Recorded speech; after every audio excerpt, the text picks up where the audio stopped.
अनेक समय तुम्हें माने सफलता को शीघ्र आपणेबा पाई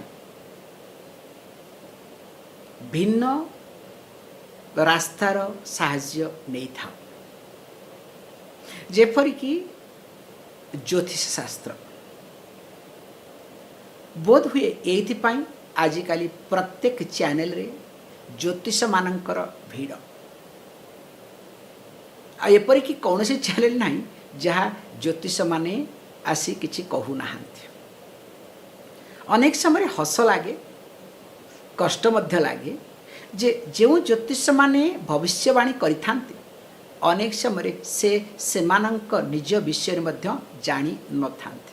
आ विशेषकर से जो चैनल को आसी था रिक्वेस्ट करने जे मते कौन दिंतु सुजोग जो भली काकुति विनती होता से कथा बरं न कहवा भल। कहीं से जदि ज्योतिष शास्त्र विषय एते पारंगम से जानती वास्तव में मु आज गले बा यही चैनल को गले मोर काम हम ताले से अनुसार गणना कर आसवा दरकार। से माने कहीं बारंबार ये जो चैनल मानक ठारू फेरी जाता चैनल मानक जो माने जो प्रोग्राम बुझीता सारे सारे भाई भाई विभिन्न प्रकार गिफ्ट आदि दे एते कहीं तेल मालिश करता जेहेतु से मानकर ज्योतिष विषय जानते ना किंतु आमर कथार जमी अच्छी कौन 7 चकुड़ी 14 से पंक खोजु खोजु पाइली लुहा राजा हाथ रे एथर मल्ली भलिया।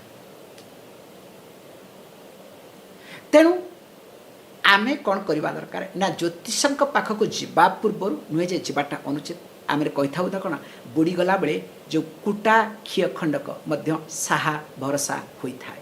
ठीक से जो व्यक्ति भांगी पड़ता है से निश्चित भाव में ज्योतिष शास्त्र सांत्वना दे थाए एवं से सांत्वना मध्य पुणी व्यक्ति जनक उठी थाए। किंतु आमे आमे कौन करिथाउ ना सांत्वना पाइबा परे न उठिबा कार्य न करी केवल से सांत्वनारे सीमित हो रहिबा ताहा होची बोकामीर परिचय एवं आमे ज्योतिषकंकु अधिकरु अधिक धनी करि देई थाउ। आ सेमानंकर अहंकार बड़ बड़िया बड़पणिमा न कहवा बरं भल।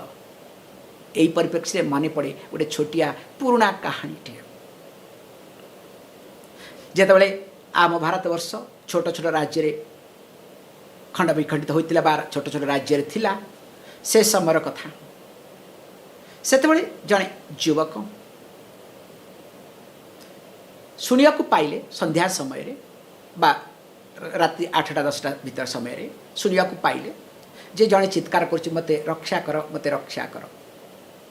ए युवक जन खोजा लगे कौटे शब्दटी आसूँ देखिले पाखरे गोटे गाड़टी अच्छे से गभीर गाତରେ जड़े व्यक्ति पड़ते कहते मत रक्षा कर रक्षा कर।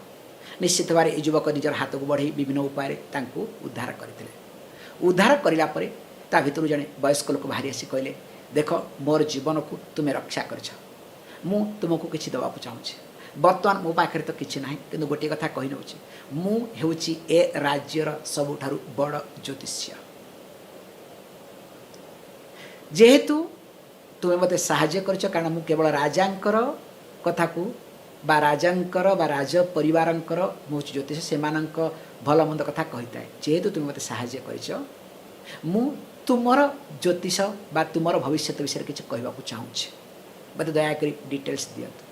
ये समय से पचारि देखूँ आपण ये गाତରେ पड़गले केमती युवक जनक पचारे ना मु वर्तमान गणना करुली नक्षत्र स्थिति विषय जो आकाश को अने जो गणना करुचे मु भूली जाइली जे ये गोटे गाड़ाटी अच्छी तेणु से पड़गले से युवक जनक हसी कही देखु जदि आपण निजे निज भविष्य विषय अवगत नुहंती कि आपण आज एभली नक्षत्र गणना करुवा समय गाତରେ गड़ी पड़े एवं रक्षा कर बोली साहाय्य मागे मु आसी आपको साहाय्य कर जब आपको एतिकी ज्ञान मालूम ना आपण भविष्य आपणकर ज्ञान ना ताले आपण कहतु मते आ मो विषय कि भविष्य बतेबे आपण भविष्य आपण पाखे था आपणकर ज्ञान आपण पाखे था मु जोटी अच्छी मुझे रहा बरं भल।